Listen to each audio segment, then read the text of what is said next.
Life is a hideous thing, and from the background behind what we know of it peer demoniacal hints of truth which make it sometimes 1,000-fold more hideous. Science, already oppressive with its shocking revelations, will perhaps be the ultimate exterminator of our human species, if separate species we be. For its reserve of unguessed horrors could never be borne by mortal brains if loosed upon the world. If we knew what we are, we should do as Sir Arthur Jermyn did, and Arthur Jermyn soaked himself in oil and set fire to his clothing one night. No one placed the charred fragments in an urn or set a memorial to him who had been. For certain papers and a certain boxed object were found which made men wish to forget. Some who knew him do not admit that he ever existed. Arthur Jermyn went out on the moor and burned himself after seeing the boxed object which had come from Africa. It was this object, and not his peculiar personal appearance, which made him end his life. Many would have disliked to live if possessed of the peculiar features of Arthur Jermyn, but he had been a poet and scholar, and had not minded.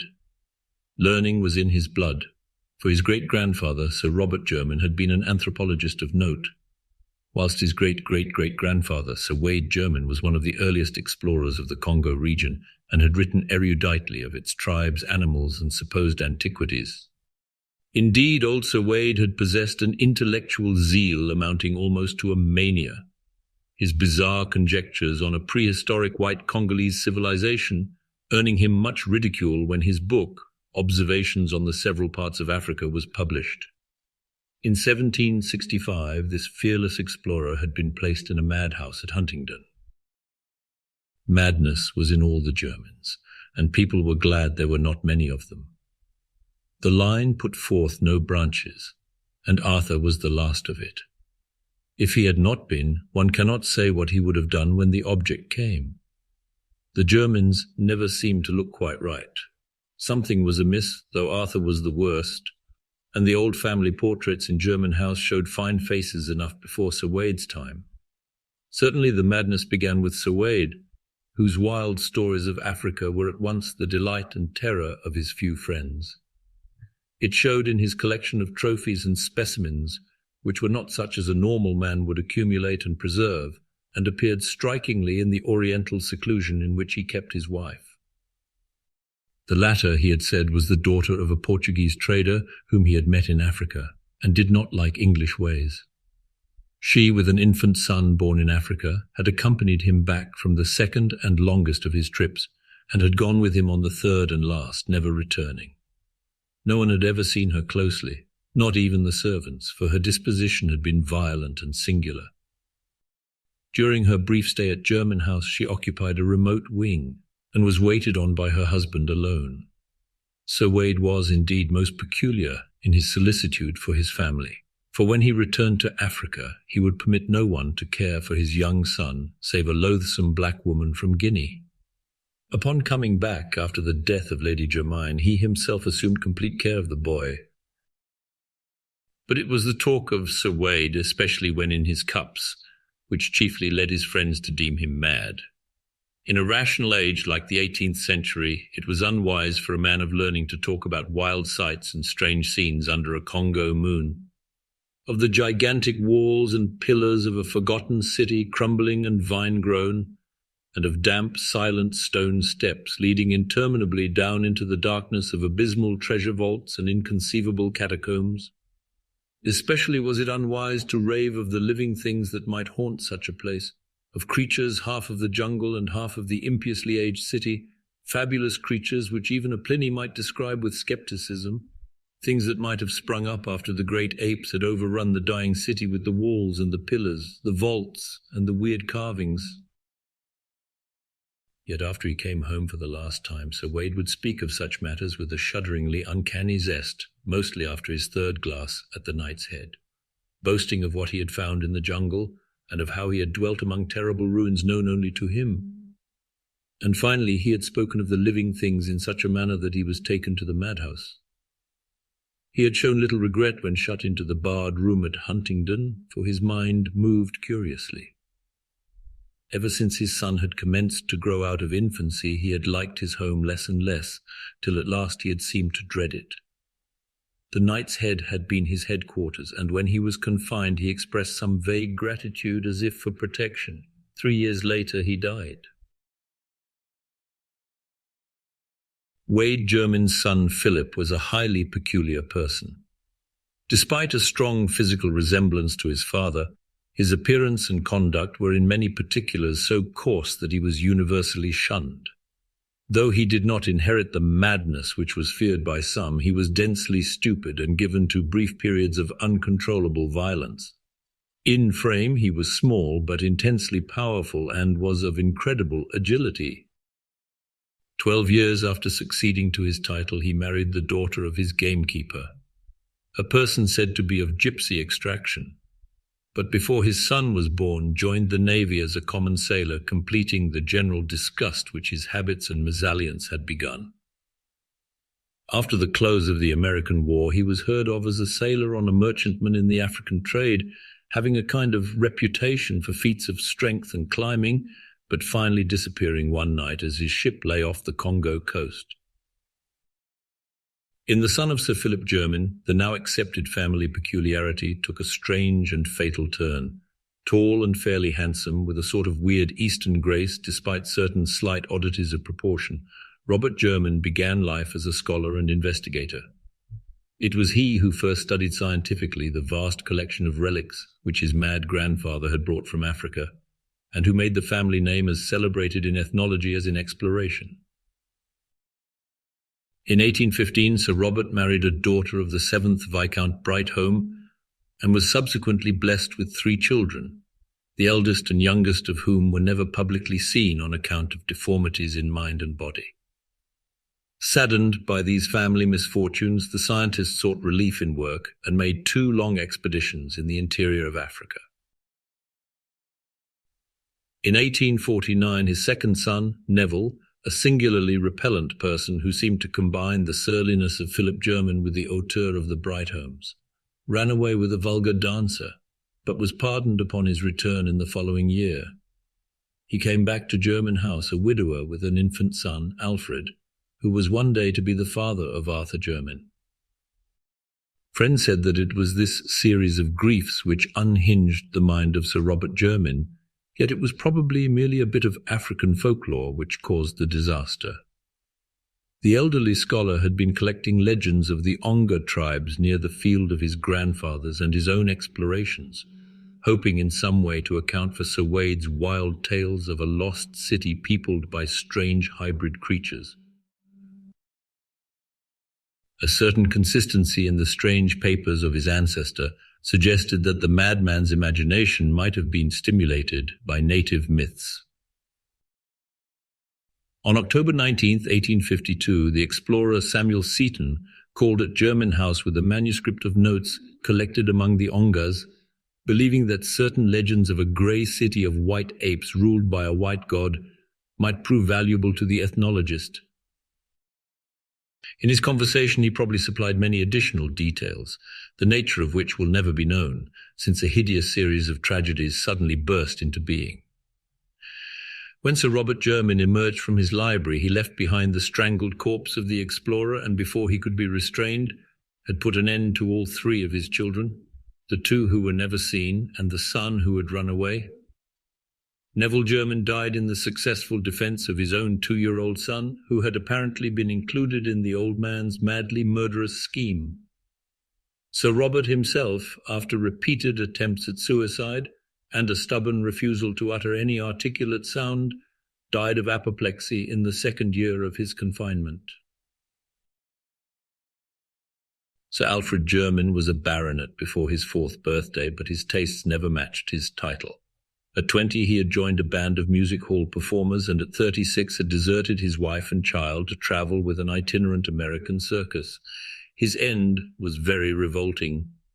Among the animals in the exhibition with which he traveled was a huge bull gorilla of lighter color than the average, a surprisingly tractable beast of much popularity with the performers. With this gorilla, Alfred Jermyn was singularly fascinated, and on many occasions the 2 would eye each other for long periods through the intervening bars. Eventually Jermyn asked and obtained permission to train the animal, astonishing audiences and fellow performers alike with his success. One morning in Chicago, as the gorilla and Alfred Jermyn were rehearsing an exceedingly clever boxing match, the former delivered a blow of more than usual force, hurting both the body and dignity of the amateur trainer. Of what followed, members of the greatest show on earth do not like to speak. They did not expect to hear Sir Alfred Jermyn emit a shrill, inhuman scream, or to see him seize his clumsy antagonist with both hands, dash it to the floor of the cage, and bite fiendishly at its hairy throat. The gorilla was off its guard, but not for long, and before anything could be done by the regular trainer, the body which had belonged to a baronet was past recognition. Arthur Jermyn was the son of Sir Alfred Jermyn and a music hall singer of unknown origin. When the husband and father deserted his family, the mother took the child to Jermyn House, where there was none left to object to her presence. She was not without notions of what a nobleman's dignity should be, and saw to it that her son received the best education which limited money could provide. The family resources were now sadly slender, and Jermyn House had fallen into woeful disrepair, but young Arthur loved the old edifice and all its contents. He was not like any other Jermyn who had ever lived, for he was a poet and a dreamer. Some of the neighbouring families who had heard tales of old Sir Wade Jermyn's unseen Portuguese wife declared that her Latin blood must be showing itself, but most persons merely sneered at his sensitiveness to beauty, attributing it to his music hall mother, who was socially unrecognized. The poetic delicacy of Arthur Jermyn was the more remarkable because of his uncouth personal appearance. Most of the Jermyns had possessed a subtly odd and repellent cast, but Arthur's case was very striking. It is hard to say just what he resembled, but his expression, his facial angle, and the length of his arms gave a thrill of repulsion to those who met him for the first time. It was the mind and character of Arthur Jermyn which atoned for his aspect. Gifted and learned, he took highest honours at Oxford and seemed likely to redeem the intellectual fame of his family. Though of poetic rather than scientific temperament, he planned to continue the work of his forefathers in African ethnology and antiquities, utilizing the truly wonderful though strange collection of Sir Wade. With his fanciful mind, he thought often of the prehistoric civilization in which the mad explorer had so implicitly believed, and would weave tale after tale about the silent jungle city mentioned in the latter's wilder notes and paragraphs. For the nebulous utterances concerning a nameless, unsuspected race of jungle hybrids, he had a peculiar feeling of mingled terror and attraction. Speculating on the possible basis of such a fancy, and seeking to obtain light among the more recent data gleaned by his great-grandfather and Samuel Seton amongst the Ongas. In 1911, after the death of his mother, Sir Arthur Jermyn determined to pursue his investigations to the utmost extent. Selling a portion of his estate to obtain the requisite money, he outfitted an expedition and sailed for the Congo. Arranging with the Belgian authorities for a party of guides, he spent a year in the Onga and Kaliri country, finding data beyond the highest of his expectations. Among the Kaliris was an aged chief called Mwanu, who possessed not only a highly retentive memory, but a singular degree of intelligence and interest in old legends. This ancient confirmed every tale which Jermyn had heard, adding his own account of the stone city and the white apes as it had been told to him. According to Mwanu, the grey city and the hybrid creatures were no more, having been annihilated by the warlike Mbangus many years ago. This tribe, after destroying most of the edifices and killing the live beings, had carried off the stuffed goddess which had been the object of their quest. The white ape goddess which the strange beings worshipped, and which was held by Congo tradition to be the form of one who had reigned as a princess among those beings. Just what the white ape-like creatures could have been, Mwanu had no idea, but he thought they was the builders of the ruined city. Jermyn could form no conjecture, but by close questioning obtained a very picturesque legend of the stuffed goddess, The ape princess, it was said, became the consort of a great white god who had come out of the west. For a long time they had reigned over the city together, but when they had a son, all three went away. Later the god and the princess had returned, and upon the death of the princess, her divine husband had mummified the body and enshrined it in a vast house of stone, where it was worshipped. Then he had departed alone. The legend here seemed to present three variants. According to one story, nothing further happened save that the stuffed goddess became a symbol of supremacy for whatever tribe might possess it. It was for this reason that the Nbangus carried it off. A second story told of the god's return and death at the feet of his enshrined wife. A third told of the return of the son, grown to manhood or apehood or godhood as the case might be, yet unconscious of his identity. Surely the imaginative blacks had made the most of whatever events might lie behind the extravagant legendary. Of the reality of the jungle city described by old Sir Wade, Arthur Jermyn had no further doubt, and was hardly astonished when early in 1912 he came upon what was left of it. Its size must have been exaggerated, yet the stones lying about proved that it was no mere Negro village. Unfortunately, no carvings could be found, and the small size of the expedition prevented operations toward clearing the one visible passageway that seemed to lead down into the system of vaults which Sir Wade had mentioned. The white apes and the stuffed goddess were discussed with all the native chiefs of the region, but it remained for a European to improve on the data offered by Old Mwanu. M. Verhaeren, Belgian agent at a trading post on the Congo, believed that he could not only locate but obtain the stuffed goddess of which he had vaguely heard. Since the once mighty Nbangus were now the submissive servants of King Albert's government, and with but little persuasion could be induced to part with the gruesome deity they had carried off. When Jermyn sailed for England, therefore, it was with the exultant probability that he would within a few months receive a priceless ethnological relic confirming the wildest of his great-great-great-grandfather's narratives, that is, the wildest which he had ever heard. Countrymen near Jermyn House had perhaps heard wilder tales handed down from ancestors who had listened to Sir Wade around the tables of the Knight's Head. Arthur Jermyn waited very patiently for the expected box from Monsieur Verhaeren, meanwhile studying with increased diligence the manuscripts left by his mad ancestor. He began to feel closely akin to Sir Wade, and to seek relics of the latter's personal life in England, as well as of his African exploits. Oral accounts of the mysterious and secluded wife had been numerous, but no tangible relic of her stay at Jermyn House remained.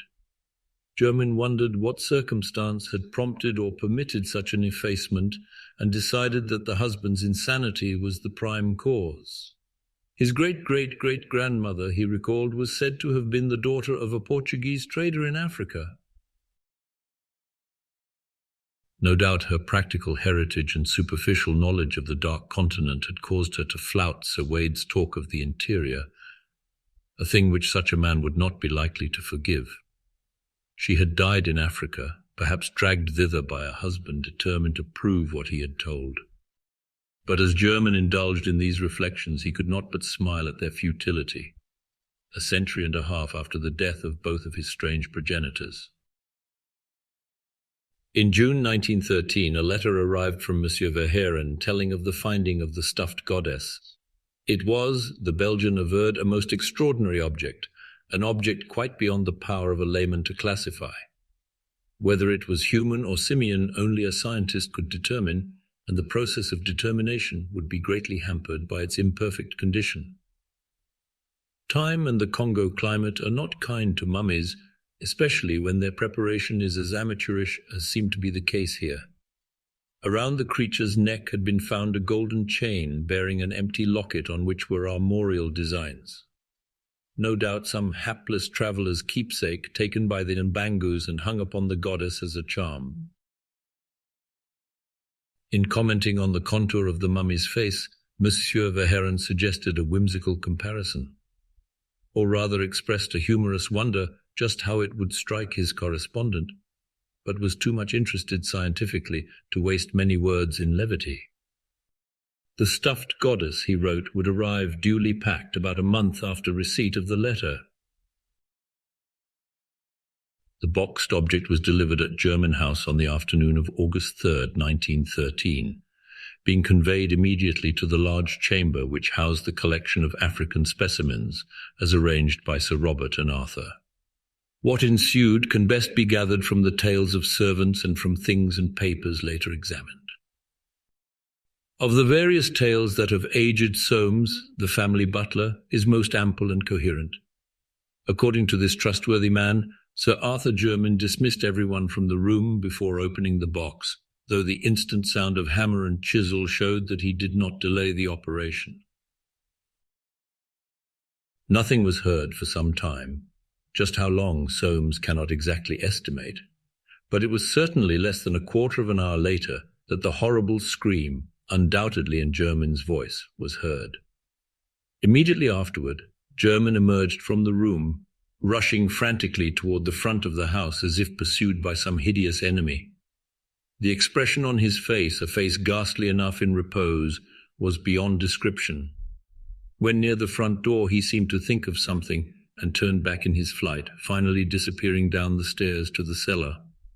The servants were utterly dumbfounded and watched at the head of the stairs, but their master did not return. A smell of oil was all that came up from the regions below. After dark, a rattling was heard at the door leading from the cellar into the courtyard, and a stable boy saw Arthur Jermyn, glistening from head to foot with oil and redolent of that fluid, steal furtively out and vanish on the black moor surrounding the house. Then, in an exultation of supreme horror, everyone saw the end. A spark appeared on the moor, a flame arose, and a pillar of human fire reached to the heavens. The house of Jermyn no longer existed. The reason why Arthur Jermyn's charred fragments were not collected and buried lies in what was found afterward, principally the thing in the box. The stuffed goddess was a nauseous sight, withered and eaten away, but it was clearly a mummified white ape of some unknown species, less hairy than any recorded variety, and infinitely nearer mankind, quite shockingly so. Detailed description would be rather unpleasant, but two salient particulars must be told, for they fit in revoltingly with certain notes of Sir Wade Jermyn's African expeditions, and with the Congolese legends of the White God and the Ape Princess. The two particulars in question are these. The arms on the golden locket about the creature's neck were the Jermyn arms, and the jocose suggestion of Monsieur Verhaeren about a certain resemblance as connected with the shriveled face applied with vivid, ghastly, and unnatural horror to none other than the sensitive Arthur Jermyn, great-great-great-grandson of Sir Wade Jermyn and an unknown wife. Members of the Royal Anthropological Institute burned the thing and threw the locket into a well, and some of them do not admit that Arthur Jermyn ever existed.